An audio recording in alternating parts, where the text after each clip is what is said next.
Am I on? Yeah. Oh. Right, darlings. Hi, everybody. I am Gracy, Dame Gracy.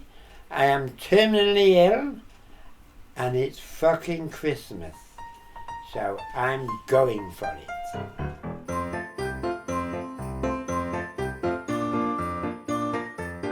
Like this year, I'll be spending it alone with me vodka and the Italian. I'll still end up going and buying a fucking turkey and doing dinners and then giving them away. And it's the way it is, you know. I like doing it, and why shouldn't you? Why shouldn't you care for people? When you're fucking dead, you're dead. It's not a family thing for me because my family ostracised me when I first come out. What it was, when I lived in an indie house in Manchester for 25 years.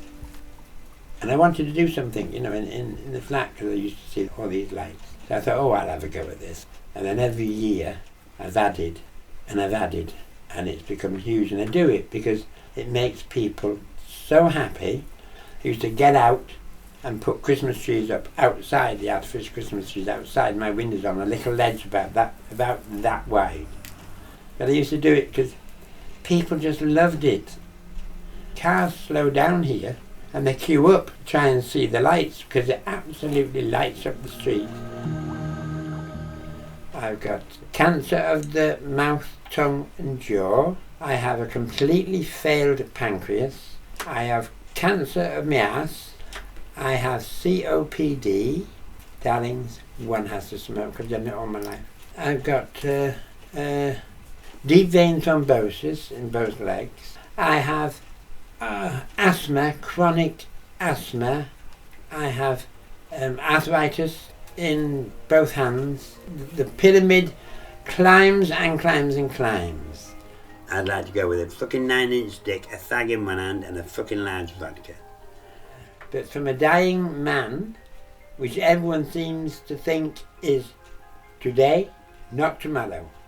But I think, go for it, kid. I'd seen the tree on an American Christmas program, and I just thought, I've got to have a revolving Christmas tree.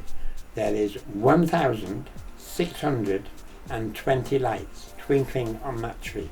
Just outside alone in battery lights, there's about 3,500 of them. But inside, I think there's an awful lot more, but it lights up people's lives. You can walk about and you'll hear a little shoosh, and it's all the sense of Christmas. And they're in the living room and in the hall and in the fabulous toilet, which I spend just far too much time in, trying to live.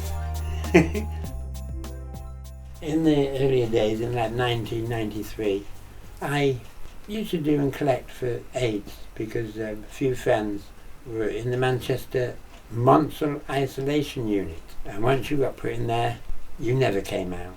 It was you there to die. They didn't know what to do because they didn't know what the disease was or anything. And then I was given AIDS, and apparently this man was going round and infecting people. It's such a hard disease to live with, and also the stigma that comes with AIDS is absolutely horrendous. They tried to set fire to me. I got a scooter to help my mobility, £5,000. They burnt it, and they also burnt the flat, hoping that they would burn me. You asked me a question about, how and when I became a drag queen. Peter Bezic, who I love dearly. Hiya Peter, if you're watching this. Yes, I'm still alive. I said to him, pissed up, I said, I'm going to go and walk them streets. I'm going to fucking let Manchester know that I'm out and I'm here and I'm loud and I'm proud. We only got the 500 yards. At the top of it, I got arrested. The laws were strict. You couldn't even hold a man's hand. You couldn't dance with a man. So the second year, I thought I'll have a go again. This time Peter had made me a banner. Out, loud and proud. Lo and behold, who got arrested? So even Peter, he'd had enough of this. And because we were still raising money, trying to raise money for George House Trust, he contacted the police and everything, and he'd managed to get us a route so we can march the next year So that is how Manchester's Mardi Gras started. So every year I used to do a frock, but it was always in drag. And before I knew it, I'd been assigned a manager, and I ended up doing pubs all over and nightclubs. I started getting plants for outside my door, so they shifted me from here and gave me a full section of the main garden in the square. So then I had to take it serious. And then the other gardener, he retired, so the community garden was absolutely in tatters. It looked absolutely atrocious.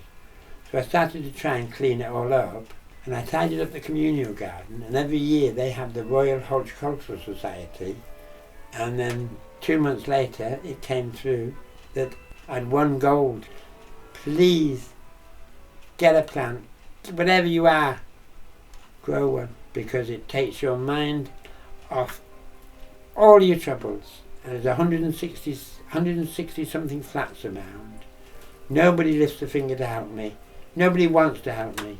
And some of the carers that come in and care for them, they tell me that when they go in, the person turns around and says, please, please, please take me to the front door so I can look at the garden because it's so beautiful.